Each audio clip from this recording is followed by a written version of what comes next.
म जन्मिएको बेला मलाई केही पनि थाहा नै थिएन कि म कुन वर्गको परिवारमा जन्मिएको थिएँ। एउटा सानो कपडामा बेरेर आमाले हातमा समातेर मलाई मायाले हेर्नुभयो। मेरो सानो अनुहार, साना साना हातहरू देखेर मेरो बुवा आमालाई साह्रै खुसी भएको थियो। त्यो सँगसँगै धेरै सपनाहरू पनि बुनिन थाले। घरमा बाजे बोजूहरू त झन् खुसी, नातिसँग अब खेल्न पाइन्छ, काँधमा बसाएर डुलाउन पाइन्छ भनेर। हस्पिटलबाट मलाई घर लिएर आइयो। मलाई कुन घर कत्रो घर केही वास्ता थिएन। म त आमाको अङ्गालोलाई घर मान्दै थिएँ। सबैभन्दा सेक्योर फिल मलाई त्यही हुँदै थियो। एउटा आमाको काख र अङ्गालोको नम्रता अनि स्नेहभन्दा ठुलो अरू कुन चिजमा होला र। नामाकरण गर्ने दिन आयो। बाहुन बाजे जसलाई हरेक व्यक्तिको नाम जुराउनु पर्थ्यो, उहाँले मेरो नाम डबाट राख्नुपर्छ भनेर भन्नुभएछ। फेरि यो नाम राख्दा नि के कुरा चल्दो रहेछ। आमाले सोच्नुभएको अर्कै नाम, बुवाको फेरि अर्कै। झन् बाजे बजेको के भनौँ। पुरानो पालादेखि हरेक घरमा एउटै नामदेखि नयाँ मोडर्न नामसम्म प्रस्ताव राखियो र अन्त्यमा दिल्ली राखेर भारत देशको मिल्ने राजधानीको नाम राखेछन्। त्यो बेला पनि मलाई केही परवाह थिएन। म त औँला मुखमा चोप्दै थिएँ, मान्छे चिन्ने कोसिस गर्दै मुसु मुसु हाँस्ने भएको थिएँ। दुध पिउने मनले आमातिर हेर्दै कराउने बाहेक केही गर्न आउँथेन। आमा अझै नि भन्नुहुन्छ, त्यो समयमा मैले पुरै ठाउँ पानी पानी बनाएको थिएँ अरे। त्यो बेला के का हगिज, सानो भएर भन्नु कि नबुझ्ने भएर भन्नु, मलाई यो नाम मन परेन, तर भन्न पनि सकिएन। हुन त फेरि घरमा बाबाले ओले ओले मेरो छोरा, आमाले मेरो सानो मेरो काले मात्र भनेको सुन्थे। नाम कहिले लिनुभयो पत्तो भएन। अब म हिँड्ने भइसकेको थिएँ, आमा बुवाको आँखाको राजा पनि। हुन त अझै नि थाहा थिएन म कुन वर्गको परिवारमा जन्मेको थिएँ, धनी, मध्यम या गरिब। फेरि मलाई परवाह पनि त थिएन। मलाई यति थाहा थियो मलाई सबै कुरा पुगेको छ। भोक लागेको बेला खाना, चिसो लाग्दा न्यानो भएको आवास अनि आनन्दको निन्द्रा। यति भए म सानेलाई के नै चाहिन्थ्यो र। बिस्तारै दिल्लीबाट नाम परिवर्तन भएर अरू नामले बोलाउन थाल्यो। कता कता मामा घरकी माइजूलाई मेरो नाम मन परेन होला अनि नयाँ नाम राखिदिनु भयो। तपाईँहरूको जिन्दगीमा नि यस्तै केही भएको थियो होला, जुन अहिले सोच्दा हाँसो लागेर आउँछ। अझै पनि कतिलाई न्वारनमा राखेको नाम मन पर्दैन अनि पछि अर्कै नाम राख्ने गर्छन्। फेरि कसैले न्वारनको नाम सोद्धा झन् लजाउँछन्। अब म ठुलो हुँदै थिएँ। साना साना हातले बाबाको हात समातेर हिँड्न लागेको थिएँ। मलाई अझै पनि याद छ, मेरो फर्स्ट बर्थडेमा मलाई सानो ट्राइसाइकल किनिदिनु भयो। साह्रै मजा आउँथ्यो चलाउन। बाबाले सधैँ साँझ काँधमा बोकेर बजार घुमाउन लग्नुहुन्थ्यो अनि त्यही क्रममा बाबा साथीहरूसँग भेटेर गफगाफ गर्नुहुन्थ्यो। म भने अझै नि आफ्नै संसारमा रमाउँदै थिएँ। बाबाका साथीहरू मलाई बोक्ने कोसिस गर्थे, गाला तानेर दुखाउने कोसिस गर्थे अनि कतिले त आफ्नो दारी घोचेर मजा आयो बाबु भन्दै मलाई घोच्दै अनि आफू मजाले हाँस्थे। पापी बुढाहरू। मेरो पहिलो शब्द बाबा निस्केको थियो। बच्चाले बोल्ने तातु भाषाबाट नेपाली शब्दहरू मेरा ओठहरूबाट तोत्ले बोलीमा भए पनि फुट्न थाले। मेरो बोली सुन्नलाई घरि बाबा भन् घरि आमा भन् भनेर बोलाएको बोलाइ गर्न थाले। बाबा आमा भन्दै गर्दा पत्तो नै भएन अब स्कुल जाने दिनहरू आउँदैछ। स्कुल के हो फेरि नि केही थाहा छैन। बिहानै आमाले मलाई राम्रो बनाएर नाक पोस्ने ह्याङ्की सर्टको खल्तीमा पिन लगाएर अनि कसैको आँखा नलागोस् भनेर एउटा कालो टिका लगाएर मलाई रेडी पार्नु भयो। सानो झोला बोक्दै आमाको हात समातेर म लुखुर लुखुर अनौठो ठाउँ जाँदै थिएँ, जुन केही समय मेरो लागि जेल जस्तै भएको थियो। घर पछिको समय म त्यो स्कुलमा बिताउँदै थिएँ। म त्यहाँ पुग्दा धेरै रोएँ, उस गर्दै आँसु झार्दै बाडुली निकाल्न थालेँ। मेरा लागि सबै अन्जान थिए। फेरि अचम्म नि लाग्यो, म घरबाट यत्तिकै बाहिर जाँदा त आमाले मलाई दौडेर भित्र लिएर आउनुहुन्थ्यो। तर एक्कासी नौलो ठाउँमा म जस्तो साना साना अनि एउटा ठुलो मान्छेको बिचमा एक्लै कसरी छाडेर जानुभयो। केही दिनमा फेरि मन पनि लाग्न थाल्यो।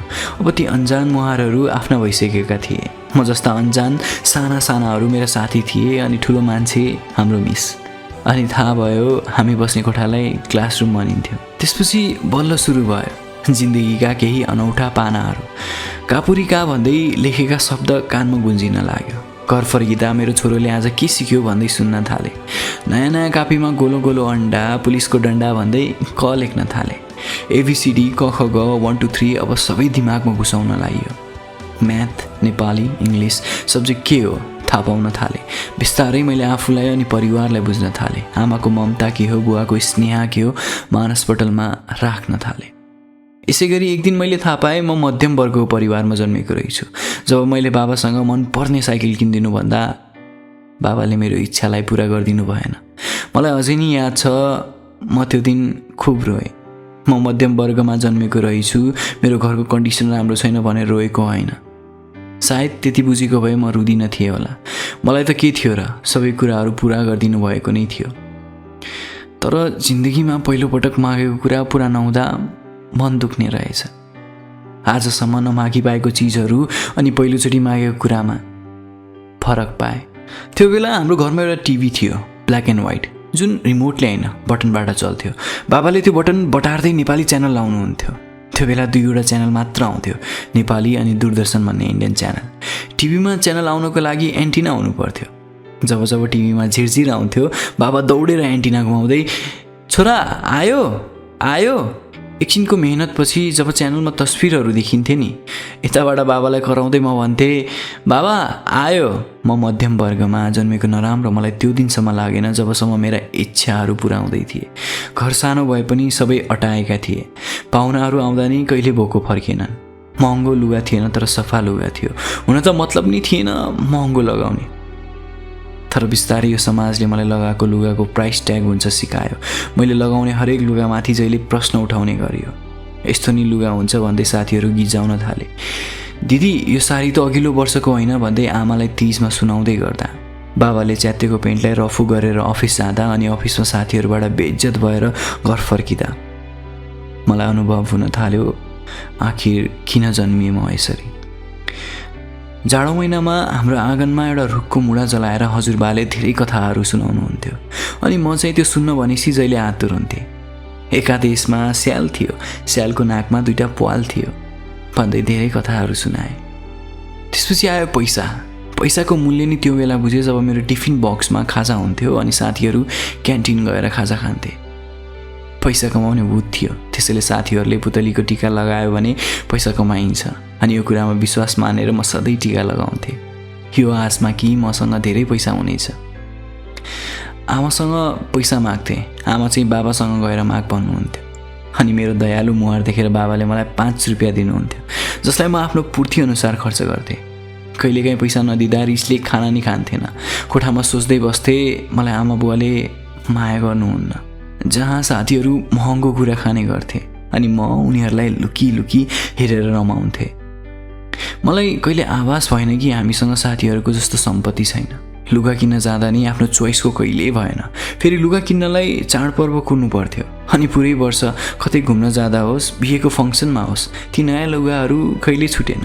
अलिक पुरानो भएपछि आमाको भान्साघरको सान हुन्थ्यो, पोछादेखि सफा गर्ने डालोको रूपमा प्रयोग हुन्थ्यो। अझ आमा बाबा यति चालाकी लुगा अर्को 2-3 वर्षलाई लगाउने गरी किनिदिनुहुन्थ्यो। न कहिले चुज लुगा लाइयो न फ्यासनेबल। बर्थडेको बेला सबै साथीहरू चोकोफन दिन्थे, तर म भने मम्मीले दिनुभएको 10 रुपियाँले सुक्खा खाले चक्लेट बाँड्थेँ।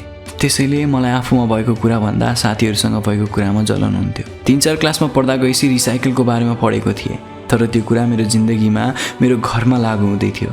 हाम्रो घरमा आमाले च्यवनप्रास सकिएपछि त्यो डब्बामा मेथीका बियाँ राख्नुहुन्थ्यो, हर्लिक्सको डब्बामा तेल घिउ राख्नुहुन्थ्यो। साँच्ची भन्दा किताबका कथा त फेक हुन्, असली संसारमा त हाम्रो घरको रिसाइक्लिङ प्रक्रिया दामी थियो। कहिलेकाहीँ घरमा टुथपेस्ट सकिँदा मैले चिच्याउँथेँ, मम्मी पेस्ट सकियो, अनि उताबाट जवाब आउँथ्यो, अलि बेसरी निचोर न अनि बिचबाट काट त अलिअलि। अहिले सम्झिँदा हाँसो लागे नि त्यति बेला रिस उठ्थ्यो। मलाई पटक पटक यो समाजले घोष्दै बस्छ that I belong to a middle class family, तर म ठान्छु यसमा कुनै गलत छैन। मैले लगाएको लुगा ब्रान्डेड नहोला, तर यो शरीर मेरो लागि ब्रान्डेड छ। बाबाले लिएर आउनुभएको बर्थडे गिफ्ट महँगो नहोला, तर त्यसमा मिसाएर लिएर आएको माया अतुलनीय छ। आमाले आफै बनाएको स्वेटर अझै नि मनपर्छ त्यो पसलमा राखेको स्वेटर भन्दा।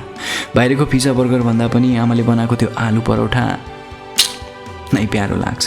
खानामा भेराइटी भन्दा नि त्यसमा मिसाइएको आफ्नोपनले खानालाई साह्रै मिठो बनाउँछ, चाहे त्यो एक घाँस किन नहोस्।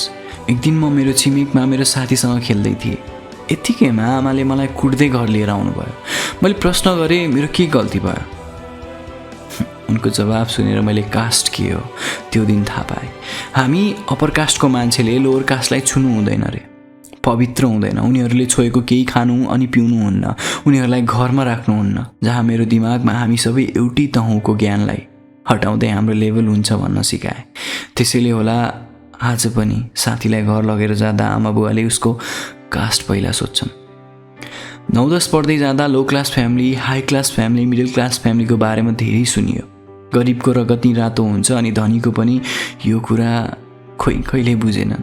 कलेज पढ्ने बेलामा मलाई हरेक कुरा थाहा हुन्थ्यो, जस्तै घरको कन्डिसन, म कुन फ्यामिलीमा बिलङ गर्छु, यताउता।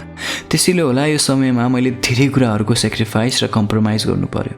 साथी हत्तपत्त बन्दैन थिए, बने पनि 1-2 दिनको लागि। भने जस्तो ड्रेस सिलाउन पाइन्थ्यो। साथीहरू बाइकमा आउँथे, आफू भने हिँड्दै जान्थे। तर बिस्तारै धेरै कुरा सिक्दै गए। मान्छे हाई क्लास सम्पत्तिले होइन, सफा मनले हुने रहेछ। फेरि पछि जिन्दगीका अनेक पाइलाहरूमा ठक्कर खाइसकेपछि, कहिले पैसा नभएर, कहिले भनेको कुरा नपाएर अनि त्यागका कुराले नै समझदार र प्रगतिको बाटोमा हिँड्न मद्दत पुर्यायो। साथीभाइ चुरोट तान्दा आफूलाई डर लाग्थ्यो। मम्मी बाबाको कन्ट्रोलमा बसेकोले होला त्यसबाट सही बाटोमा हिँड्न पुगे। चाहेका हरेक कुराहरू पुरा नभए पनि हामी खुसी हुन सके, त्यही नै जिन्दगी हो।